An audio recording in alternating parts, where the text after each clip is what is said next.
Welcome to our channel QV. Hello বন্ধুরা, আশা করি তোমরা সবাই ভালো আছো। আজকের ক্লাস নাম্বার সিস্টেমের ওপর। আমি জ্যোৎস্না, চলো শুরু করি আজকের ক্লাস।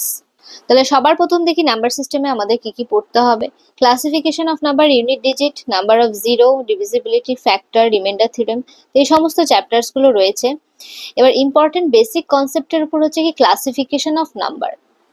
এরপরে নাম্বার সিস্টেমের যে বিস্তার, এর যে অ্যাপ্লিকেশন, সেটা তুমি বহু চ্যাপ্টারের মধ্যে দেখতে পাবে। কারণ কি অনেক সময় আমরা অপশনের মাধ্যমে প্রশ্ন শর্ট আউট করি, সেক্ষেত্রে unit digit, divisibility, remainder theorem, digital sum খুবই ইম্পর্টেন্ট চ্যাপ্টার। এবার নাম্বার সিস্টেম থেকে কিরকম কি প্রশ্ন আসে, যে কোনো স্টেট লেভেলের এক্সাম হোক বা সেন্ট্রাল লেভেলের এক্সাম হোক, নাম্বার সিস্টেম থেকে একটা থেকে দুটো প্রশ্নই আসে। আর রেলওয়ে এনটিপিসিতে তোমার মোটামুটি তিনটের মতো প্রশ্ন আসে, এবং যেগুলো ডেপথ থেকে হয় এবং ভালো প্রশ্ন আসে। তো চলো আমরা নাম্বার সিস্টেম আজকে স্টার্ট করি, যেটা হচ্ছে কি classification of number, basic concept, অর্থাৎ কি নাম্বারসকে আমরা চিনবো, জানবো এবং এর ক্যাটাগরি সম্বন্ধে শিখবো। এবার দেখো নাম্বার সিস্টেমের ধারণা বলতে কি সংখ্যা লেখা, প্রকাশ, শ্রেণী বিভাগ। সংখ্যা কি কি ভাবে লেখা যায়, কত রকমের সংখ্যা হয় এবং সেগুলো কি কি ক্যাটাগরির মধ্যে পড়ছে, তার নিয়ম সমূহকে বলা হচ্ছে কি নাম্বার সিস্টেম। এবার কি কি ক্যাটাগরি দেখো নিচে লেখা আছে, এগুলো আমরা পড়তে চলেছি। এবার দেখো নাম্বারস অ্যান্ড ডিজিট। নাম্বার আর ডিজিটের মধ্যে কি বলেছে, কি ফারাক কি। আমি একটা নাম্বার লিখলাম, এই নাম্বারটা কি কতগুলো ডিজিট দিয়ে তৈরি, কতগুলো অঙ্ক দিয়ে একটা সংখ্যা তৈরি হচ্ছে। তাহলে ডিজিট কি, ডেসিমাল সিস্টেমের মধ্যে 0 to 9 মোট 10টি ডিজিট রয়েছে। কটি ডিজিট রয়েছে? 10টি ডিজিট রয়েছে। কি কি? 0 1 2 এরকম করে 9 অব্দি রয়েছে। এগুলো দিয়ে কি সংখ্যা তৈরি হয়, যা ইচ্ছা সংখ্যা আমরা তৈরি করতে পারি। সংখ্যা কি কি রকমের হতে পারে দেখো, যেমন ধরো আমি 2 অঙ্কের একটা সংখ্যা লিখলাম, 3 অঙ্কের একটা সংখ্যা লিখলাম, এরকম যত অঙ্কের সংখ্যা আমি লিখতে পারি। সেরকম কি আমরা ভগ্নাংশের সংখ্যা লিখতে পারি, তাই তো? ভগ্নাংশের যা খুশি সংখ্যা আমরা লিখতে পারি। তারপরে হচ্ছে কি দশমিকের সংখ্যা লিখতে পারি, দশমিকের সংখ্যা তৈরি করতে পারি। এবার দশমিকের মধ্যে এমন সংখ্যা রয়েছে যেটা কন্টিনিউয়াস কি রিপিট হচ্ছে, একবারে ইনফাইনাইট অব্দি রিপিট হচ্ছে। আবার এমন সংখ্যা যেটা রিপিট হচ্ছে না, ঠিক আছে, যেটা রিপিট হচ্ছে না, এভাবেই চলতে থাকছে ইনফাইনাইট অব্দি। এবার এমন অনেক সংখ্যা রয়েছে যাদেরকে স্কোয়ার রুট করা যাচ্ছে, ঠিক আছে। 16 স্কোয়ার রুট করলে হয় 4, কিন্তু সেখানে কি আমি রুট 3 বর্গমূল করতে পারবো না। 1.732 এরকম চলতে থাকবে ইনফাইনাইট অব্দি। তাহলে দেখো কত রকমের নাম্বার হতে পারে। তাহলে এদের কি কি ক্যাটাগরিতে আমরা ফেলবো, সেটাই হচ্ছে কি ক্লাসিফিকেশন অফ নাম্বার। এবার দেখো ক্লাসিফিকেশন অফ নাম্বার, প্রথমে সংখ্যার বিভাজনটা কোথা থেকে শুরু হয়, যেটা হচ্ছে কি কমপ্লেক্স নাম্বার। কমপ্লেক্স নাম্বার মানে কি, কমপ্লেক্স নাম্বার হচ্ছে কি জটিল সংখ্যা। জটিল সংখ্যা অর্থাৎ কি দুটি সংখ্যার সমন্বয়ে তৈরি হয়। কমপ্লেক্স নামটা থেকেই তোমরা সেটা বুঝতে পারছো। কোন দুটি সংখ্যার সমন্বয়ে তৈরি হয়? একটা হচ্ছে কি রিয়েল নাম্বার, তাহলে কমপ্লেক্স নাম্বারকে দুটি ভাগে ভাগ করছি, একটা হচ্ছে কি রিয়েল নাম্বার, একটা হচ্ছে কি ইমাজিনারি নাম্বার। এবার রিয়েল নাম্বারকে কি বলে? বাস্তব সংখ্যা, বাস্তব সংখ্যা। আর ইমাজিনারি নাম্বারকে কি বলা হয়? অবাস্তব সংখ্যা। তাহলে এবার দেখো বাস্তব সংখ্যার ডেফিনেশন কি, যে সমস্ত সংখ্যাকে সংখ্যা রেখায় প্রকাশ করা যায়, সংখ্যা রেখায় প্রকাশযোগ্য, ঠিক আছে। আর ইমাজিনারি নাম্বারকে সংখ্যা রেখায় প্রকাশ করা যায় না, ঠিক আছে, সংখ্যা রেখায় প্রকাশ করা যায় না। তাহলে এবার আমরা দেখে নেবো রিয়েল নাম্বার কোনগুলো। যে কোনো সংখ্যায় হচ্ছে কি রিয়েল নাম্বার, যেটা বাস্তবে সম্ভব, যেটা তুমি বাস্তবে ভাবতে পারো, সে সমস্ত সংখ্যাকে বলা হচ্ছে কি রিয়েল নাম্বার। তাহলে অ্যাকচুয়ালি আমাদের সংখ্যার বিভাজন স্টার্ট হচ্ছে কিন্তু রিয়েল নাম্বার থেকে। কারণ কি যে কোনো সংখ্যাকেই বলা হচ্ছে কি রিয়েল নাম্বার, যেটা আমরা ভাবতে পারছি। যেমন ধরো আমি লিখলাম 22, আমি লিখলাম 3 অঙ্কের সংখ্যা, আমি ভগ্নাংশের সংখ্যা লিখলাম। এর আগে আমি যে কটা সংখ্যা লিখেছি সে সমস্ত সংখ্যাই হচ্ছে কি রিয়েল নাম্বার, ঠিক আছে, সে সমস্ত সংখ্যাই হচ্ছে কি রিয়েল নাম্বার, ঠিক আছে। তাহলে সংখ্যার বিভাজন শুরুই হচ্ছে কি রিয়েল নাম্বার থেকে, ঠিক আছে। তাহলে সমস্ত সংখ্যাকে বলা হচ্ছে কি রিয়েল নাম্বার। তাহলে ইমাজিনারি নাম্বার কি কাকে বলে? ইমাজিনারি নাম্বার বা অবাস্তব সংখ্যা হচ্ছে কি আমাদের আউট অফ সিলেবাস, এটা আমাদের বিশেষ প্রয়োজন নেই, শুধুমাত্র একটু কয়েকটা কথা জেনে রাখো। যে ইমাজিনারি নাম্বার দেখতে কিরকম। রুটের মধ্যে মাইনাস থাকলে, রুটের মধ্যে যে কোনো সংখ্যা থাকুক না কেন তাকেই বলা হচ্ছে কি ইমাজিনারি নাম্বার, যে কোনো সংখ্যা হতে পারে। ঠিক আছে, এটা হচ্ছে কি সংখ্যা রেখায় প্রকাশ করা যায় না। এবার রুট থ্রি কে সংখ্যা রেখায় প্রকাশ বলতে কি বোঝায়, সংখ্যা রেখা ঠিক এরকম দেখতে হয়। ঠিক আছে, এদিকে 1 2 3 এরকম চলতে থাকে ইনফাইনাইট অব্দি, আর এদিকে হচ্ছে কি -1 -2 এরকম চলতে থাকে মাইনাস ইনফাইনাইট অব্দি। মানে সংখ্যা রেখায় সংখ্যা কিভাবে প্রকাশ করা যায় এটা 9 এর সিলেবাস, এটা আমাদের সিলেবাস নয়। ঠিক আছে, তো এটা জেনে রাখো। ইমাজিনারি নাম্বারে যে জায়গাটা ইম্পর্টেন্ট সেটা হচ্ছে কি √-1, এটাকে বলা হচ্ছে কি আয়োটা। এই যে আইটাকে দেখতে পাচ্ছ, এটাই হচ্ছে ইমাজিনারি নাম্বারের সাইন। তাহলে ধরো আমি √-7 কে কিভাবে ইমাজিনারি নাম্বার বলছি, যেমন কি এটাকে বলা হয় √7 ইন্টু √-1। এই যে √-1 এটাই মানে হচ্ছে কি আই, তাহলে √7i, এটা হচ্ছে কি ইমাজিনারি নাম্বারের ফর্ম, যেটা হচ্ছে কি bi।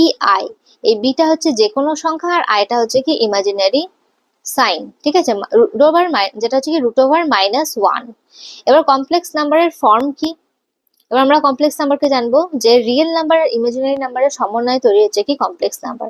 দেখো এখানে যদি এ রিয়েল নাম্বার হয় তাহলে বিআই হচ্ছে কি ইমাজিনারি নাম্বার, এই দুটো সমন্বয়ে তৈরি হচ্ছে কি কমপ্লেক্স নাম্বার। এবার একটা ধরো উদাহরণ লিখছি আমি, 5 একটা হচ্ছে কি রিয়েল নাম্বার, এর সাথে ইমাজিনারি নাম্বার আমি লিখলাম √3i, এটা হয়ে গেল একটা কমপ্লেক্স নাম্বারের উদাহরণ। এটারও বিশেষ কিছু জানার প্রয়োজন নেই আর এটারও বিশেষ জানার প্রয়োজন নেই, মানে এগুলো হচ্ছে কি আউট অফ সিলেবাস। তাহলে আমাদের যেটা স্টার্ট হচ্ছে সেটা হচ্ছে কি রিয়েল নাম্বার থেকে সংখ্যার বিভাজন শুরু হচ্ছে। এবার দেখো ক্লাসিফিকেশনটা শুরু হচ্ছে কি রিয়েল নাম্বার থেকে। রিয়েল নাম্বার অর্থাৎ কি বাস্তব সংখ্যা। ঠিক আছে, তাহলে আমি যদি বলি বাস্তব সংখ্যাকে কয়টি ভাগে ভাগ করা হয়েছে, বাস্তব সংখ্যাকে দুটো ভাগে ভাগ করা হয়েছে। কয়টা ভাগে ভাগ করা হয়েছে? দুটো ভাগে ভাগ করা হয়েছে। খুব ইম্পর্টেন্ট, এখান থেকে স্টার্ট হচ্ছে। ঠিক আছে, তাহলে রিয়েল নাম্বারের দুটি ভাগ, একটা হচ্ছে কি রেশনাল নাম্বার, একটা হচ্ছে কি ইররেশনাল নাম্বার। তার মানে রেশনাল নাম্বারের সম্পূর্ণ বিপরীত নাম্বার হচ্ছে কি ইররেশনাল নাম্বার। ঠিক আছে, বাংলায় কি বলে, একে বলা হচ্ছে কি মূলদ সংখ্যা, আর এটাকে বলা হচ্ছে কি অমূলদ সংখ্যা। তাহলে আমি যদি বলি রিয়েল নাম্বারের দুটি সন্তান, একটা হচ্ছে কি রেশনাল যেটা হচ্ছে কি বাধ্য সন্তান, একটা হচ্ছে কি ইররেশনাল যেটা হচ্ছে কি অবাধ্য সন্তান, যার কিছু হয় না। ঠিক আছে, যার দ্বারা কিছু হয় না। তাহলে এখানটা কিভাবে তুমি বুঝতে পারবে, দেখো ইররেশনাল নাম্বার সেই সমস্ত সংখ্যা যাদেরকে PYQ ফর্মে লেখা যায় না, যাদের বর্গমূল হয় না। এবার দেখো এখানে তুমি বুঝতে পারছো কি বর্গমূল হয় না, এই জায়গাটা তুমি বুঝতে পারছো, রাইট? আমি যদি উদাহরণ দিই √3, এটার বর্গমূল হয়? এটা বর্গমূল হয় না। এর মান কি? এর মান হচ্ছে 1.732 ডট ডট করে চলে যাচ্ছে ইনফাইনাইট অব্দি। আমি যদি বলি √2, এর কি বর্গমূল হয়? হয় না। 1.414213 এরকম চলে যাচ্ছে ডট ডট করে ইনফাইনাইট অব্দি। ঠিক আছে, তাহলে বুঝতে পারছো কোন ধরনের নাম্বারকে ইরেশনাল নাম্বার বলে। PYQ ফর্ম বলতে কি বোঝো? PYQ ফর্ম হচ্ছে কি, ধরো আমি লিখলাম 1/4, এটা মানে কি 0.25, বোঝা গেল? ধরো আমি লিখলাম 1/5, এটার মানে কি 0.20। ঠিক আছে, এটা হচ্ছে কি PYQ ফর্ম। আমি যদি লিখি 5, শুধু 5টা সংখ্যাটাকে লিখলাম, তাহলে 5 মানে কি 5/1, এটাকে PYQ ফর্মে লেখা যাচ্ছে। তাহলে PYQ ফর্ম মানে কি, যেটা দেখো শেষ হয়ে যাচ্ছে, যেটার পরে আর কিছু আসছে না, এমন সংখ্যা। ঠিক আছে, এটা আমি পরে বোঝাবো। শুধুমাত্র ইররেশনাল নাম্বারকে বোঝানোর জন্য, যার কোনো শেষ নেই, তাকে তুমি PYQ ফর্মে লিখতে পারবে না। কিভাবে লিখবে এটাকে? তুমি PYQ ফর্মে কিভাবে লিখবে? 1732 এরকম তো চলতেই থাকবে ইনফাইনাইট অব্দি। এর উপর নিচে যদি 100 লেখো, তুমি কটা লিখবে? তাহলে এটাকে PYQ ফর্মে লেখা যাচ্ছে না। ঠিক আছে, তাহলে এটা বোঝার সহজ উপায় কি, যাদের বর্গমূল করা যাচ্ছে না। তাহলে রেশনাল নাম্বার হবে কি এর বিপরীত। ভীষণ ইম্পর্টেন্ট। 1 নম্বর হচ্ছে কি, একে PYQ ফর্মে লেখা যায়। যেখানে Q নট ইকুয়াল টু 0। তাহলে যে কোনো সংখ্যা, এর পরে যে আমরা ক্যাটাগরিটা পড়ছি, যে কোনো সংখ্যায় তাহলে রেশনালের মধ্যে পড়ছে, এক্সেপ্ট যেগুলোর বর্গমূল করা যাচ্ছে না। এটুকুটা বোঝা গেল। এবার রেশনাল নাম্বার পড়ার আগে আমি একটা রেশনাল নাম্বারের মধ্যে যে সমস্ত ক্যাটাগরি আছে সেগুলোকে পড়ে নেব। সেগুলো জেনে গেলে আমার এর পরবর্তী ক্লাসিফিকেশনটা বুঝতে ভীষণই সহজ হবে। তাহলে এবার আমরা যেটা করবো সেটা হচ্ছে কি ন্যাচারাল নাম্বার, প্রাকৃতিক সংখ্যা, এটাকে স্বাভাবিক সংখ্যা বলে। তুমি এভাবে মনে রাখো যে স্বাভাবিকভাবে আমরা যে সংখ্যাগুলো ইউজ করি সেই সমস্ত সংখ্যাকে বলা হচ্ছে কি স্বাভাবিক সংখ্যা, প্রাকৃতিক সংখ্যা। এখানে ইম্পর্টেন্ট পয়েন্ট হচ্ছে কি এটা স্টার্ট হচ্ছে 1 থেকে, এরপরে 1 2 3 এরকম চলতে থাকছে, মানে প্রত্যেকটা নাম্বারই হচ্ছে কি পজিটিভ, পজিটিভ ইনফাইনাইট অব্দি যত সংখ্যা আছে, কিন্তু স্টার্ট হচ্ছে কিন্তু 1 থেকে। এদেরকে বলা হচ্ছে কি ন্যাচারাল নাম্বার। ঠিক আছে, এবার দেখো অখণ্ড সংখ্যা যেটা হচ্ছে কি whole number. Whole number start হচ্ছে কি 0 থেকে। এর আগে আমি কি বললাম, ন্যাচারাল নাম্বার স্টার্ট হচ্ছে কি 1 থেকে, ন্যাচারাল নাম্বার এগুলো। তাহলে এখানে একজন অ্যাড হচ্ছে, সে হচ্ছে কি 0। তাহলে আমি এটা বলতে পারি তো 0 প্লাস ন্যাচারাল নাম্বার হচ্ছে কি হোল নাম্বার। খুবই ইম্পর্টেন্ট প্রশ্ন, পয়েন্ট, যেখান থেকে তোমাদের প্রশ্ন হয়। ঠিক আছে, তাহলে এখানে একটা জিনিস মনে রাখবে, হোল নাম্বার মানে কি, সে বলছে কি স্টার্ট হচ্ছে কি 0 থেকে, 0 থেকে যত পজিটিভ নাম্বার আছে সব, 0 থেকে যত পজিটিভ নাম্বার আছে সব। ঠিক আছে, বোঝাতে পারলাম। নেক্সট হচ্ছে কি ইন্টিজার্স। ইন্টিজার্স অর্থাৎ কি পূর্ণ সংখ্যা। পূর্ণ সংখ্যা, পূর্ণ সংখ্যা মানে এখানের মধ্যে অ্যাড হচ্ছে কি দেখো নেগেটিভ, নেগেটিভ যে নাম্বারস গুলো সেগুলো। তাহলে দেখো 1 থেকে যেটা হচ্ছে কি তোমার ন্যাচারাল নাম্বার হচ্ছে, যখনই সেখানে 0 অ্যাড হচ্ছে সেটা হোল নাম্বার হয়ে যাচ্ছে, আর যখনই সেখানে নেগেটিভটা অ্যাড হয়ে যাচ্ছে তখন সেটা হয়ে যাচ্ছে কি ইন্টিজার্স। তাহলে আমি এটা, যদি আমি সংখ্যা রেখাটা একবার দেখাই তোমাকে, এরকম যে 0 এখানে থাকবে, এখানে হচ্ছে কি +1 +2 +3 এরকম করে যাচ্ছে তোমার প্লাস ইনফাইনাইট অব্দি, আর এখানে -1 -2 এরকম চলে যাচ্ছে কি মাইনাস ইনফাইনাইট অব্দি। এই গোটাটাকে বলা হচ্ছে কি ইন্টিজার্স। তাহলে ইন্টিজার্স মানে কি নেগেটিভ 0 প্লাস পজিটিভ মিলিয়ে হয়ে যাচ্ছে কি ইন্টিজার্স। কিন্তু সেই সংখ্যাগুলো সবই কিন্তু পূর্ণ গোটা সংখ্যা। ঠিক আছে, কোনো ভাঙা সংখ্যা নয়, মানে কি ভগ্নাংশ নয়। এবার আমরা নেক্সট যাচ্ছি, দেখো রেশনাল নাম্বার। এবার রেশনাল নাম্বারের মধ্যে একজন যোগ হচ্ছে, সেটা হচ্ছে কি পি বাই কিউ। আচ্ছা, ইন্টিজার্স কি পি বাই কিউ ফর্মে লেখা যায় কি যায় না? আমি আগেও বললাম যে 5 যদি আমি লিখি, 5 এর নিচে কি রয়েছে তোমার, 5 এর নিচে কি রয়েছে 1। তাহলে এটা হচ্ছে কি পি বাই কিউ ফর্মে এভাবে ইন্টিজার্স কে লেখা যাচ্ছে। ঠিক আছে, এবার তুমি যে কোনো সংখ্যায় 5 এর জায়গায় বসিয়ে দাও না কেন, সেটা -7 লিখলাম, সেটাও পি বাই কিউ ফর্মে লেখা যাচ্ছে এইভাবে। ঠিক আছে, তাহলে ইন্টিজার্স গুলোকে সমস্তকেই পি বাই কিউ ফর্মে লেখা যাচ্ছে, কিন্তু তারা হচ্ছে কি পূর্ণ সংখ্যা, তারা ভাঙা সংখ্যা নয়। এবার হচ্ছে কি যে পি বাই কিউ ফর্মে লেখা যায়, যেটা অ্যাকচুয়ালি হচ্ছে কি ভগ্নাংশ। তুমি দেখো যদি আমি 1-2 লিখি, এটা সরাসরি পি বাই কিউ লিখলাম। ঠিক আছে, এরকম যে কোনো সংখ্যা তুমি লিখতে পারো, 9-11 লিখতে পারো, মাইনাসে লিখতে পারো, 3-4, যে কোনো সংখ্যা তুমি লিখতে পারো, সেগুলো সবকেই বলে হচ্ছে কি পি বাই কিউ ফর্মে লেখা যাচ্ছে। অর্থাৎ কি এখানে একটা ফ্র্যাকশনের কথা হচ্ছে। সবার প্রথম আমরা যেটা পড়েছিলাম কি রিয়েল নাম্বার। রিয়েল নাম্বারকে দুটি ভাগে ভাগ করা গেছে, একটা হচ্ছে কি রেশনাল নাম্বার, একটা হচ্ছে কি ইররেশনাল নাম্বার। এই রেশনাল নাম্বার পড়ার সময় আমরা জেনেছিলাম কি সেই সমস্ত সংখ্যা যাদেরকে পি বাই কিউ ফর্মে লেখা যায়। ঠিক আছে, আর একটা হচ্ছে কি ইররেশনাল নাম্বার যাকে পি বাই কিউ ফর্মে লেখা যায় না। এবার আমার রেশনাল নাম্বারে পি বাই কিউ ফর্মে লেখা যাচ্ছে কি ইন্টিজার্স দেখে আর ফ্র্যাকশন দেখে। তাহলে আমি এটা বলতে পারি যে fraction, fraction plus integers, integers equal to হচ্ছে কি রেশনাল নাম্বার, ইকুয়াল টু হচ্ছে কি রেশনাল নাম্বার।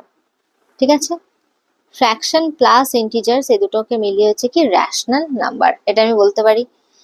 এবার একটা খুবই ইম্পর্টেন্ট পার্টের মধ্যে এসেছি, যেটা হচ্ছে কি ফ্র্যাকশন আর ডেসিমেল। ফ্র্যাকশন আর ডেসিমেল, ফ্র্যাকশন আর ডেসিমেল মূলত একই মান, কিন্তু লেখার পদ্ধতি আলাদা। আচ্ছা, বিষয়টা কি, আমি যদি বলি ফ্র্যাকশন পি বাই কিউ, আমি লিখলাম কি 1/4। ঠিক আছে, 1/4 মানে আমি এটাও তো বলতে পারি 0.25, তাহলে মান তো একই। 1/4 মানে 0.25, 0.25 মানে হচ্ছে 1/4, তাহলে একই মানকে দু রকমের প্রকাশ করার নিয়ম। এবার তুমি যে কোনো সংখ্যায় নিতে পারো, যেমন ধরো 3/4 মানে কি 0.75, যে কোনো সংখ্যাকে লিখতে পারো।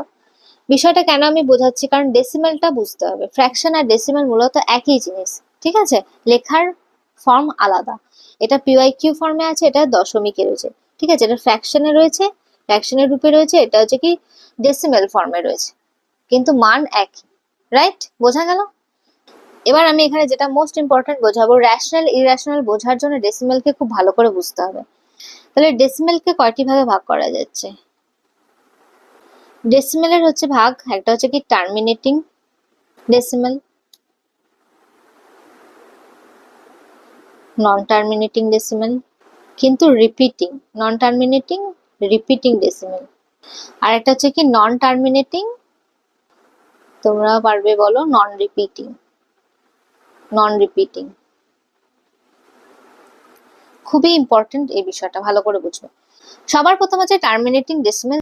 দেখো লেখা মাত্রই তোমরা বুঝতে পারবে, এটা ফ্র্যাকশন লিখলাম, 1/4 পয়েন্ট দিলাম 0 হলো, তাহলে 4 2 8, 2 নামলো, আবার পয়েন্টের জন্য 0 হলো, 2 5 10 20।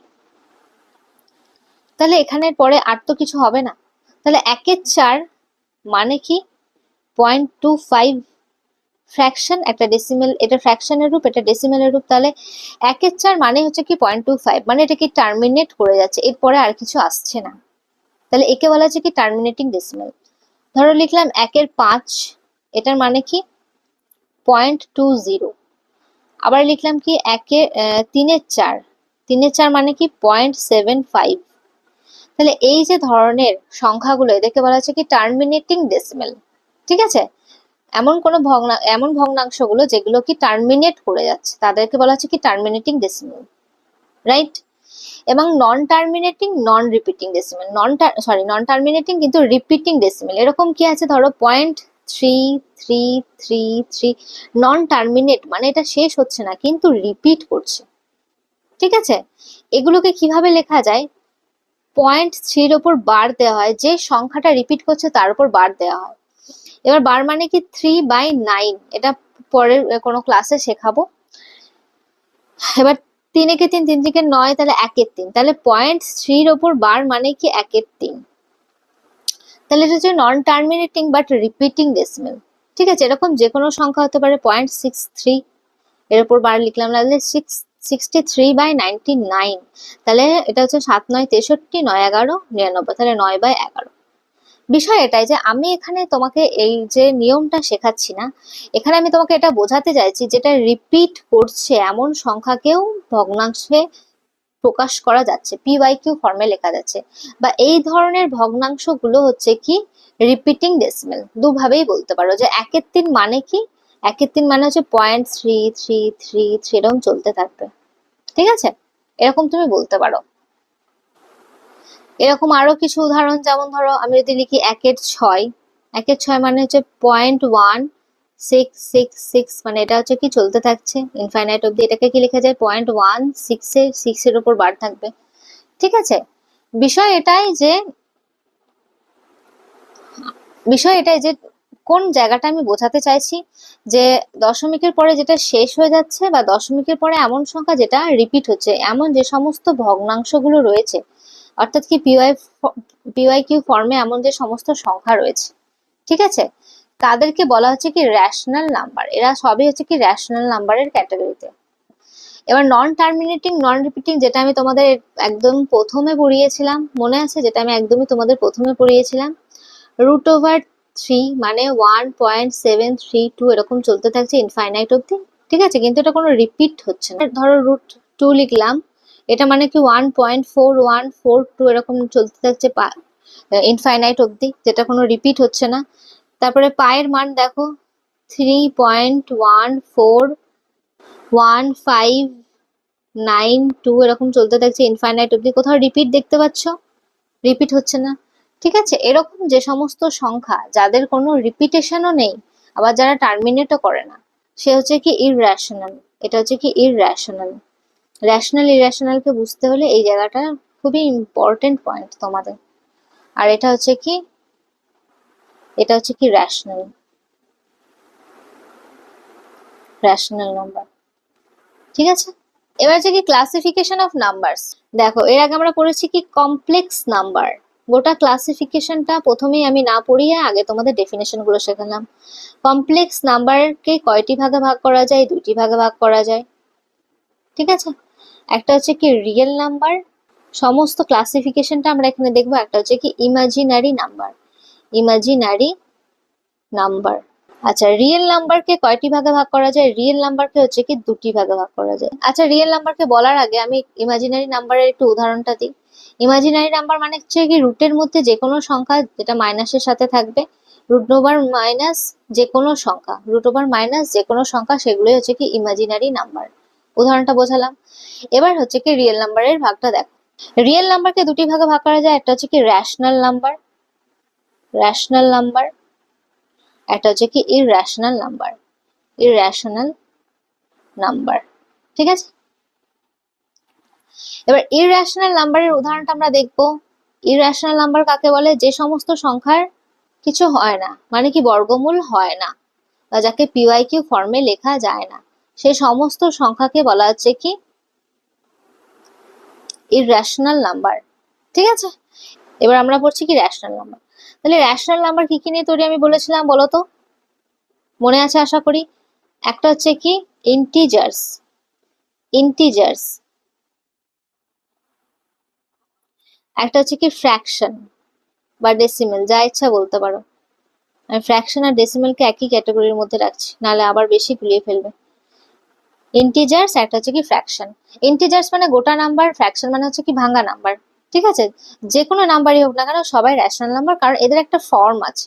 কিন্তু ইররেশনাল নাম্বারে এদের কোনো শেষ নেই, কিছু নেই। ঠিক আছে, ইররেশনাল নাম্বারে তাহলে ইম্পর্টেন্ট পয়েন্ট কি, একে পি ওয়াই কিউ ফর্মে লেখা যায় না, আর একটা কি এর বর্গমূল হয় না, এর বর্গমূল হয় না। বোঝাতে পারলাম? ইন্টিজার্স এর মধ্যে কে কে পড়ছে? ইন্টিজার্সটাকে মনে করে দেখো, নেগেটিভ, জিরো, আর একটা হচ্ছে কি পজিটিভ, পজিটিভ। নেগেটিভ, জিরো, একটা হচ্ছে কি পজিটিভ। পজিটিভ ইন্টিজার্সকে কি বলা হচ্ছে কি ন্যাচারাল নাম্বার। ঠিক আছে, ন্যাচারাল নাম্বার। তাহলে দেখো ন্যাচারাল নাম্বার মানে কি, 1 থেকে স্টার্ট হচ্ছে, 1 2 3 4 এরকম পজিটিভ ইন্টিজার্স বলা হচ্ছে এদেরকে। ঠিক আছে, ন্যাচারাল নাম্বারেরই আরেকটা নাম হচ্ছে পজিটিভ ইন্টিজার্স। আর এই 0 থেকে যখনই পজিটিভ ইন্টিজার্স মিলছে তখন এটাকে কি বলা হচ্ছে হোল নাম্বার, তখন এটাকে বলা হচ্ছে কি হোল নাম্বার। আর বাকি নেগেটিভ মানে -1 -2 এরকম মাইনাস ইনফাইনাইট অব্দি চলতে থাকছে। ঠিক আছে, ফ্র্যাকশনের মধ্যে কে কে এর মধ্যে পড়ছে? একটা হচ্ছে কি টার্মিনেটিং ডেসিমেল, একটা হচ্ছে কি টার্মিনেটিং ডেসিমেল, একটা হচ্ছে কি টার্মিনেটিং অ্যান্ড রিপিটিং। ফ্র্যাকশন মানে কি ভগ্নাংশের সংখ্যা, তাহলে ফ্র্যাকশনের মধ্যে কোনটা পড়ছে, যেমন কি 1/4, এটা হচ্ছে 0.25, অর্থাৎ কি টার্মিনেটিং ডেসিমেল। টার্মিনেটিং ডেসিমেল হচ্ছে কি ফ্র্যাকশনের মধ্যে পড়ছে। আর একটা হচ্ছে কি 1/3 যদি আমি লিখি তাহলে হচ্ছে কি 0.3333। নন টার্মিনেটিং বাট রিপিটিং ডেসিমেল, কিন্তু হচ্ছে কি রিপিটিং, নন টার্মিনেটিং কিন্তু রিপিটিং ডেসিমেল। ঠিক আছে, এই দুটো ক্যাটাগরি হচ্ছে কি রেশনালের মধ্যে পড়ছে। আর এখান থেকেই ফারাক হচ্ছে কি ইররেশনালের। ইররেশনাল কোনটা, যেটা হচ্ছে কি নন টার্মিনেটিং, নন রিপিটিং। তাহলে কেন ডেসিমেলটা ইম্পর্টেন্ট এবার বুঝতে পারছো, কারণ কি রেশনাল ইররেশনালের মধ্যে ফারাকটা এই ইন্টিজার্স এর ক্ষেত্রে কোনো প্রবলেম করে না। ঠিক আছে, ইন্টিজার্স তো তুমি দেখেই বুঝতে পেরে যাবে কোন সংখ্যাগুলো রয়েছে। তো প্রবলেমটা হয় কি এই ফ্র্যাকশনের জায়গায়, যেটা পিওয়াই কিউ ফর্মে লেখা যাচ্ছে। ঠিক আছে, ভগ্নাংশের সংখ্যা নিয়ে, যে কোনটা কোনটা রেশনাল কোনটা ইরেশনাল। ঠিক আছে, তাহলে নেক্সট দেখো আর একবার আমরা ছকের মাধ্যমে গোটাটা রিভাইজ করব। যে কমপ্লেক্স নাম্বার, যেটাকে দুটি ভাগে ভাগ করা হচ্ছে, রিয়েল নাম্বার, ইমেজ, রুটের মধ্যে মাইনাস যে কোনো সংখ্যা, সেগুলি হচ্ছে কি irrational number, sorry imaginary number. এবার রেশনাল ইরেশনাল, ইরেশনাল মানে বুঝে যাও যে √3, √5 যেগুলো নন টার্মিনেটিং, নন রিপিটিং। আশা করি এবার আর সমস্যা হচ্ছে না। ইন্টিজার্স, রেশনালকে দুইটি ভাগে ভাগ করা হচ্ছে, ইন্টিজার্স, একটা হচ্ছে কি ফ্র্যাকশন বা ডেসিমেল, কি টার্মিনেটিং ডেসিমেল, আর একটা হচ্ছে টার্মিনেটিং রিপিটিং ডেসিমেল, ফ্র্যাকশনের মধ্যে পড়ছে। উদাহরণগুলো আশা করি আর দিতে হবে না। আর ইন্টিজার্সকে দুটি ভাগে ভাগ করা হচ্ছে, এটা হচ্ছে নেগেটিভ, জিরো, পজিটিভ। এবার পজিটিভ ইন্টিজার্সকেই বলা হচ্ছে কি ন্যাচারাল নাম্বার, ন্যাচারাল নাম্বার। এটা মনে থাকবে, মনে থাকছে এটা ন্যাচারাল নাম্বার। পজিটিভ ইন্টিজার্স মানে কি জিরোর পরেরটা, 1 2 3 এরকম পরের থেকে, আর জিরোর আগে মানে -1 -2 এগুলো হচ্ছে কি নেগেটিভ। বোঝা গেল, এই পজিটিভ ইন্টিজার্সকে বলা হচ্ছে কি ন্যাচারাল নাম্বার। এই ন্যাচারাল নাম্বারের আরো 4টে ভাগ রয়েছে, দেখো অড, ইভেন, কম্পোজিট, প্রাইম, যেটা আমরা নেক্সট ক্লাসে পড়বো। এই যে ক্যাটাগরিটা এটা আমরা নেক্সট ক্লাসে পড়বো, তাই আমি এতটা অবধি তোমাদের পড়িয়েছি। ঠিক আছে, এবার তোমরা গোটা চার্টটা বুঝতে পারছো কিনা অবশ্যই কমেন্টে জানাবে। প্রত্যেকটা প্রশ্ন পিওয়াইকিউ থেকে নেওয়া। তো দেখো কি বলছে, যে প্রত্যেক প্রাকৃতিক সংখ্যা হলো বাস্তব সংখ্যা। প্রত্যেক প্রাকৃতিক সংখ্যা হলো বাস্তব সংখ্যা। আমি এর আগেই বলেছি যে কোনো সংখ্যাকে যদি বলা হয় বাস্তব সংখ্যা, সেটা অবশ্যই বাস্তব সংখ্যা হবে, ঠিক আছে। কারণ কি আমাদের সংখ্যার বিভাজন শুরুই হচ্ছে কি রিয়েল নাম্বার থেকে। রিয়েল নাম্বারকে কয়টি ভাগে ভাগ করা হচ্ছে? একটা হচ্ছে রেশনাল, একটা হচ্ছে কি ইররেশনাল। ইররেশনাল নাম্বারকে কয়টি ভাগে ভাগ করা হচ্ছে? একটা হচ্ছে কি ইন্টিজার্স, একটা হচ্ছে কি ফ্র্যাকশন, ঠিক আছে। আর ইন্টিজার্স এর কয়টা ভাগ? ইন্টিজার্স হচ্ছে কি নেগেটিভ, জিরো, একটা হচ্ছে কি পজিটিভ। তাহলে এখানে তো বলেছি কি প্রাকৃতিক সংখ্যা মানে ন্যাচারাল নাম্বার, পজিটিভ ইন্টিজার্সকেই বলা হচ্ছে কি ন্যাচারাল নাম্বার। তাহলে ন্যাচারাল নাম্বার কি বাস্তব সংখ্যা? তাহলে এটা তো অবশ্যই বাস্তব সংখ্যা হবেই, ঠিক আছে। তাহলে এটা সঠিক। নেক্সট দেখো, প্রত্যেক বাস্তব সংখ্যা হলো অমূলদ সংখ্যা। প্রত্যেক বাস্তব সংখ্যা কখনো প্রত্যেক বাস্তব সংখ্যা কি অমূলদ সংখ্যা? এইভাবে তো হবে না, সম্ভবই নয়, কারণ বাস্তব সংখ্যার মধ্যে রেশনাল নাম্বারও পড়ে, ঠিক আছে। সমস্তটাই অমূলদ সংখ্যা নয়, এটা ভুল হয়ে গেল, ঠিক আছে। তারপরে দেখো, পূর্ণ সংখ্যা হলো বাস্তব সংখ্যা। পূর্ণ সংখ্যা কোনটা? পূর্ণ সংখ্যা মানে হচ্ছে কি ইন্টিজার্স, লেখা আছে দেখো, পূর্ণ সংখ্যা মানে হচ্ছে কি ইন্টিজার্স। তাহলে ইন্টিজার্স কি বাস্তব সংখ্যা? একদমই ঠিক। আর কি বলেছে? প্রত্যেক মূলদ সংখ্যা হলো বাস্তব সংখ্যা। মূলদ মানে কি রেশনাল নাম্বার। রেশনাল নাম্বার কি বাস্তব সংখ্যা? অবশ্যই বাস্তব সংখ্যা। এখানে দেখো, দেখেই বোঝা যাচ্ছে প্রত্যেক বাস্তব সংখ্যা হলো অমূলদ সংখ্যা। এটা কোনোদিনও উল্টো দিকে হতে পারে না, ঠিক আছে।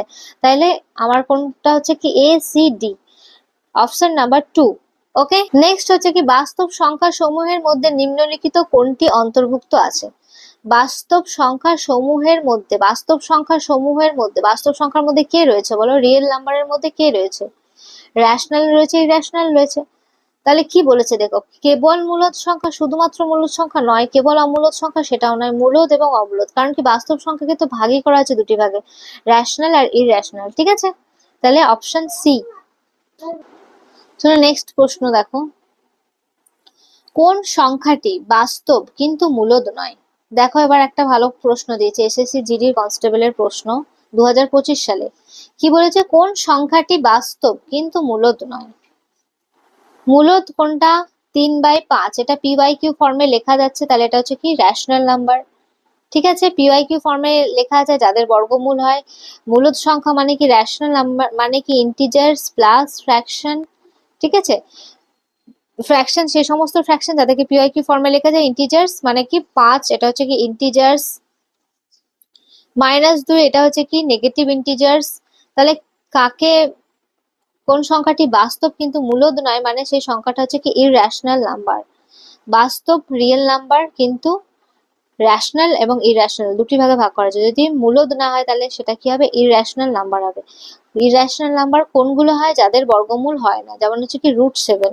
তাহলে অপশন সি আমার রাইট আনসার। নেক্সট দেখো, যদি একটি ধনাত্মক সংখ্যার বর্গ ওই সংখ্যার 5 গুণের থেকে 6 বেশি হয়, তাহলে সংখ্যাটি কত? যদি একটি ধনাত্মক সংখ্যার বর্গ, একটা ধনাত্মক সংখ্যা ধরে নিলাম আমি এক্স, ওই সংখ্যাটার বর্গ, এই সংখ্যাটার বর্গ করলাম, তাহলে এক্স স্কোয়ার হলো। তাহলে কি বলেছে? ওই সংখ্যার 5 গুণের থেকে 6 বেশি। ওই সংখ্যা মানে কি এক্স এরই কথা বলেছে, এর 5 গুণ মানে 5x, এর থেকে 6 বেশি। তাহলে এই দুটো সমান, ঠিক আছে। প্রশ্ন যেটা বলেছে ভালো করে বুঝবে, 5 গুণের থেকে 6 বেশি, ঠিক আছে। বোঝা গেল 5 গুণের থেকে 6 বেশি, এই লাইনটা এটা হয়, আর বর্গ মানে এটা। তাহলে এই দুটো সমান হলে তাহলে সংখ্যাটি কত? এবার আমাকে অপশন চেক করাটা আমার মনে হয় সেফেস্ট হবে। যদি আমি অপশন ধরি, ধরো 9, তাহলে 9 স্কোয়ার করলে হয় 81, 5 9 45 প্লাস 6 81 কোনোভাবেই আসবে না। যদি আমি 5 করি তাহলে এটা হলো না, 5 করি 5 5 25, আর এখানে 5 5 25 প্লাস 6 এটাও হচ্ছে না। যদি আমি 8 করি 8 8 64, 5 8 40 প্লাস 6 46, এটা হচ্ছে না। যদি 6 করি 6 6 36 প্লাস 36 হলো, এবং 5 6 30 প্লাস 6, তাহলে এটা 36 চলে আসছে। তাহলে অপশন এ আমার রাইট আনসার। নেক্সট দেখো, নিম্নের কোন উক্তিটি ভুল? নেক্সট দেখো, নিম্নের কোন উক্তিটি ভুল? এটা রেলওয়ে গ্রুপ ডি 2022 প্রশ্ন। প্রত্যেক অমূলদ সংখ্যা বাস্তব সংখ্যা। প্রত্যেক অমূলদ সংখ্যা অবশ্যই বাস্তব সংখ্যা, কারণ বাস্তব সংখ্যার দুটো ভাগ, রিয়েল নাম্বারের দুটো ভাগ, একটা হচ্ছে কি রেশনাল, একটা হচ্ছে কি ইরেশনাল। বারবার লিখছি তোমাদের মনে থাকার জন্য। তো প্রত্যেক ইরেশনাল নাম্বার অবশ্যই রিয়েল নাম্বার, বাস্তব সংখ্যা। প্রত্যেক পূর্ণ সংখ্যা মূলদ সংখ্যা। রেশনাল নাম্বারকে কয়টি ভাগে ভাগ করা যায়? ইন্টিজার্স, আর এটা হচ্ছে কি ফ্র্যাকশন। প্রত্যেক পূর্ণ সংখ্যা মানে হচ্ছে কি প্রত্যেকটা ইন্টিজার্সই হচ্ছে কি রেশনাল নাম্বার, অবশ্যই তাই। এটাও সঠিক। প্রত্যেক বাস্তব সংখ্যা অমূলদ সংখ্যা, প্রত্যেক বাস্তব সংখ্যা হচ্ছে অমূলদ সংখ্যা, এটাই তো ভুল, এটা কখনো হতে পারে না। আরেকটা দিচ্ছে কি জিরো একটি মূলদ সংখ্যা, এটাও সঠিক, কারণ ইন্টিজার্স এর মধ্যে জিরো পড়ছে, জিরো পজিটিভ আর নেগেটিভ, ঠিক আছে, তাহলে অবশ্যই জিরো একটি মূলদ সংখ্যা। তাহলে ভুল কোনটা? Option C. কি বলেছে? উক্তিটি ভুল। তাহলে যেটা হচ্ছে কি আমার আনসার হচ্ছে কি অপশন সি, ঠিক আছে, আনসার হচ্ছে কি অপশন সি। নেক্সট দেখো, নিম্নলিখিতের মধ্যে কোনটি সঠিক বিবৃতি? এসএসসি সিজিএল এর প্রশ্ন, ঠিক আছে, 2022-এর। √2 একটি মূলদ সংখ্যা, এটা কি সঠিক? √2 এর তো বর্গমূল করা যায় না, তাহলে এটা অমূলদ সংখ্যা, মানে হচ্ছে কি ইরেশনাল নাম্বার, এটা সঠিক নয়। পাই একটি অমূলদ সংখ্যা, পাই অবশ্যই একটি অমূলদ সংখ্যা, কারণ 3.14159 এটা হচ্ছে কি তোমার চলে যাচ্ছে ইনফাইনাইট অব্দি, ঠিক আছে, তাহলে এটা হচ্ছে কি অমূলদ সংখ্যা। 5/7 একটি অমূলদ সংখ্যা নয়, কারণ 5-এর 7 মানে এটাকে PYQ ফর্মে লেখা যাচ্ছে, আর দেখার আমার প্রয়োজন নেই, তাও আমি বলে দিচ্ছি। -3 একটি অমূলদ সংখ্যা কখনোই নয়, এটা হচ্ছে কি নেগেটিভ ইন্টিজার্স, তাই এটা মূলদ সংখ্যা, এটাও নয়। তাহলে এখানের মধ্যে কি বলছে? কোনটি সঠিক নয়, যেটা হচ্ছে কি কোনটি সঠিক, সরি, পাই একটি অমূলদ সংখ্যা, এটা হচ্ছে কি সঠিক। এবার দেখো, নিম্নলিখিতের মধ্যে কোনটি সঠিক? এসএসসি এমটিএস এর 2021-এর প্রশ্ন। কি বলেছে? স্বাভাবিক সংখ্যার, এখানে একটা জিনিস বোঝায়, এই যে চিহ্নটা দিয়েছে তোমার, এ সাবসেট বি, মানে কি এর সমস্ত উপাদান বি এর মধ্যে রয়েছে, ঠিক আছে, এর সমস্ত উপাদান বি এর মধ্যে রয়েছে। আরেকটু ভালো করে বোঝাই, এ যদি 1 থেকে 5 হয়, তাহলে বি মানে কি, ধরো বি হচ্ছে কি 0 থেকে 9, মানে কি 1 থেকে 5, 0 থেকে 9 এর মধ্যে আছে, মানে এর সমস্ত উপাদান বি এর মধ্যে রয়েছে। তাহলে স্বাভাবিক, প্রথমটা দেখো কি বলছে, স্বাভাবিক সংখ্যা পূর্ণ সংখ্যার মধ্যে রয়েছে। আচ্ছা, পূর্ণ সংখ্যা মানে ইন্টিজার্স, আর স্বাভাবিক সংখ্যা মানে ইন্টিজার্স এর মধ্যে কে রয়েছে? ইন্টিজার্স এর মধ্যে রয়েছে নেগেটিভ, জিরো, পজিটিভ, আর পজিটিভ ইন্টিজার্স কে বলা হচ্ছে কি স্বাভাবিক সংখ্যা, ন্যাচারাল নাম্বার, এগুলো মনে থাকছে। তাহলে ন্যাচারাল নাম্বার ইন্টিজার্স এর মধ্যে রয়েছে, তার মানে ন্যাচারাল নাম্বার এর সমস্ত উপাদান ইন্টিজার্স এর মধ্যে রয়েছে, সেটা অবশ্যই ঠিক, কারণ ন্যাচারাল নাম্বার হচ্ছে 1, 2, 3, আর ইন্টিজার্স মানে কি -1, মাইনাসের সমস্ত সংখ্যা 0, আবার প্লাস, তাহলে কি ন্যাচারাল নাম্বার অবশ্যই ইন্টিজার্স এর মধ্যে রয়েছে, এর উপাদানগুলো সমস্তটাই এর উপাদানের মধ্যে রয়েছে, ঠিক আছে, তাহলে এটাই হচ্ছে সঠিক। প্রথমে আমরা সঠিকটা পেয়ে গেলাম। আচ্ছা, ভুলগুলো একটু দেখে নি। ইন্টিজার পূর্ণ সংখ্যা অমূলদ সংখ্যার মধ্যে রয়েছে, এটা তো কখনোই নয়, কারণ ইন্টিজার্স তো অমূলদের নয়, মূলদের মধ্যে রয়েছে, ঠিক আছে, এটা ভুল। অমূলদ সংখ্যা মূলদ সংখ্যার মধ্যে, এটা কখনোই নয়, অমূলদ সংখ্যা হচ্ছে কি বাস্তব সংখ্যার মধ্যে রয়েছে, ঠিক আছে, মূলদ সংখ্যার মধ্যে স্বাভাবিক সংখ্যা হয় না, স্বাভাবিক সংখ্যা মূলদ সংখ্যার মধ্যে হয়, তাহলে এগুলো সবকটাই হচ্ছে কি ভুল। তাহলে সঠিক একটাই, যে স্বাভাবিক সংখ্যা পূর্ণ সংখ্যার মধ্যে রয়েছে, ঠিক আছে, পূর্ণ সংখ্যা অমূলদ সংখ্যার মধ্যে থাকে না, কারণ কি পূর্ণ সংখ্যা হচ্ছে কি মূলদ সংখ্যার ভাগ, অমূলদ সংখ্যা মূলদ সংখ্যার মধ্যে নয়, অমূলদ সংখ্যা কোথায় থাকে? বাস্তব সংখ্যার ভাগ, তাহলে এখানে বাস্তব থাকলে ঠিক থাকতো। আর মূলদ সংখ্যা স্বাভাবিক সংখ্যার মধ্যে নয়, স্বাভাবিক সংখ্যা মূলদ সংখ্যার উপাদান, ঠিক আছে, তো এটাও হচ্ছে কি ভুল। তাহলে এই তিনটে হচ্ছে কি ভুল, একটাই সঠিক, যেটা হচ্ছে কি স্বাভাবিক সংখ্যা পূর্ণ সংখ্যার মধ্যে থাকে, ঠিক আছে। আজকের ক্লাস তোমাদের এখানেই শেষ হলো। Thank you very much for watching. যদি তোমাদের ভালো লাগে তাহলে লাইক, শেয়ার, সাবস্ক্রাইব করে দিও, আর ক্লাসটা কেমন লাগলো কমেন্ট বক্সে অবশ্যই জানিও।